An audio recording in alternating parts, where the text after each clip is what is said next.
आने वाले 12 फरवरी को माघ मास की पूर्णिमा है। माघ पूर्णिमा एक बहुत ही महत्वपूर्ण तिथि है। महाराज, इसका लाभ उठा लेना, क्योंकि माघ मास का आखिरी दिन होगा यह। भले ही दक्षिण भारत में माघ मास देर तक रहेगा, लेकिन पर्व का महत्व सर्वमान्य होता है। और इस बार 2025 की पूर्णिमा पर विष्णुपदी संक्रांति का भी योग है।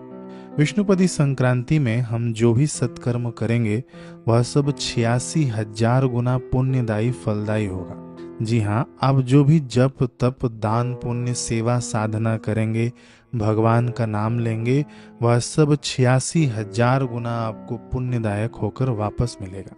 विष्णुपदी संक्रांति का समय रहेगा पूर्णिमा के ही दिन दोपहर 12:41 से सूर्यास्त तक। माघ पूर्णिमा और विष्णुपदी संक्रांति का समन्वय अति उत्तम योग बनाता है। अपने पुण्यों को बढ़ाने के लिए, अपने कुभाग्य को सौभाग्य में बदलने के लिए इस दिन एक शंख लेना। शंख कोई भी चलेगा, दक्षिणावर्ती हो, वामवर्ती हो। शंख में आप गंगा जल डालना, गंगा जल के अंदर आप नॉर्मल जल डालना और तुलसी पत्र डालना। तुलसी पत्र पूर्णिमा के दिन नहीं तोड़ना, एक दिन पहले आप तोड़ लेना, अथवा तो माली के यहाँ से ले आना। खुद नहीं तोड़ा जाता है पूर्णिमा के दिन। आप शंख में गंगा जल, नॉर्मल जल और तुलसी जल मिलाकर भगवान के ऊपर 3 बार, 7 बार अथवा तो 11 बार वह शंख घुमाना।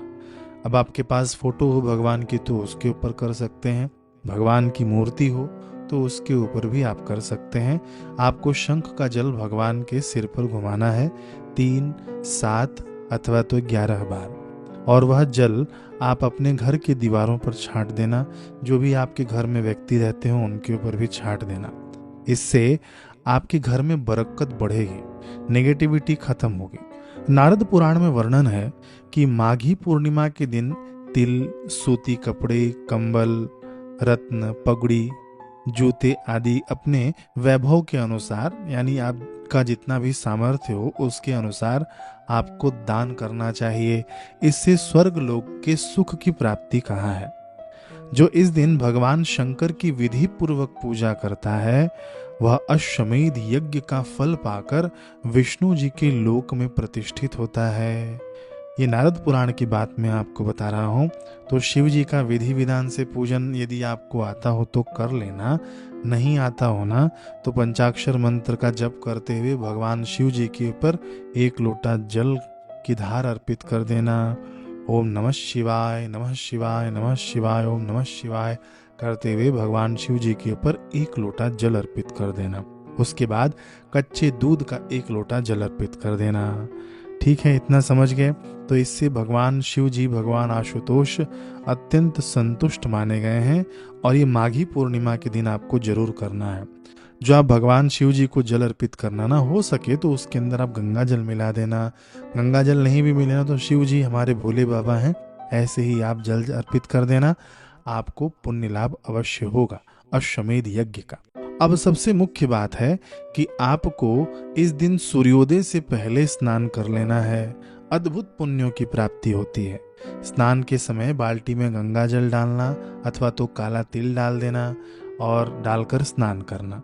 यदि आपको कुछ नहीं मिले, आपके पास गंगा जल भी नहीं हो, काला तिल भी नहीं होना, तो आप हर हर गंगे कहते हुए स्नान कर लेना। आपको अद्भुत पुण्य की प्राप्ति होती है। इस दिन हो सके तो साबुन नहीं लगाना, उबटन का प्रयोग करना। सप्तधान्य उपटन का प्रयोग करने से बहुत अधिक लाभ होता है। मैं इस पर एक अलग से भी वीडियो बना दूंगा उबटन के ऊपर। इस दिन आपको दान तो करना ही है, लेकिन दान आपको दोपहर के 12:41 से शाम के सूर्यास्त के बीच में करना है, तो आपको अधिक पुण्य लाभ होगा।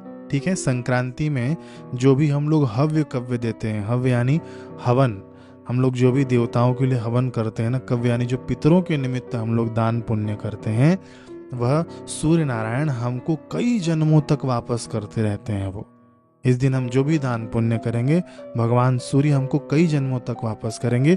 संक्रांति की ऐसी महिमा है, संक्रांति में दान की ऐसी महिमा है। तो इस संक्रांति के समय में ही आप दान पुण्य करना और भगवान का खूब नाम जप करना अधिक से अधिक। समय फिर से सुन लीजिए, 12 फरवरी दोपहर के 12:41 से शाम के सूर्यास्त के बीच। ठीक है। आप लोग पूछेंगे कि दान किस चीज का करना है, तो दान आप विशेषतः जो भी आपका सामर्थ्य हो ना, जैसे भी आपको गरीब गुरबे मिल जाए, कोई ज़रूरतमंद मिल जाए, अथवा तो गौशाला में गायों को आप चारा खिलाइए, किसी संत महापुरुषों के चरणों में कुछ भेंट रखिए, इस प्रकार से आप दान करिए। और इस दिन हो सके तो आप तिल के लड्डुओं का दान करिएगा। तिल का दान करना बहुत ही विशेष फलदायी और महत्व रखता है इस दिन। माता लक्ष्मी का प्रादुर्भाव यानी उनकी उत्पत्ति पूर्णिमा के दिन ही हुई है, तो इस दिन आप रात्रि को चंद्रमा को अर्घ देना कच्चे दूध से, और रात्रि को सूर्यास्त के बाद माता लक्ष्मी जी के निमित्त दरवाजे पर तिल के तेल का या घी का दीपक जला देना। इससे लक्ष्मी जी का आगमन होता है। और इम्पॉर्टेंट चीज आप जान लेना, 10 महाविद्याएं होती है ना, जैसे नवरात्रि में हम लोग 10 महाविद्याओं की उपासना करते हैं। 10 महाविद्याएं होती हैं, जिनमें से तीसरी है माता ललिता। तो इनकी उत्पत्ति भी माघी पूर्णिमा पर ही हुई है। माता ललिता मोक्ष और धन संपदा प्रदान करने वाली हैं, और उनका पूजन श्री यंत्र पर किया जाता है। श्री यंत्र समझते हैं ना, श्री यंत्र आता है, पूजा पाठ की दुकान पर मिल जाता है। तो आप इस दिन सूर्यास्त के बाद श्री यंत्र की पूजा कर लेना।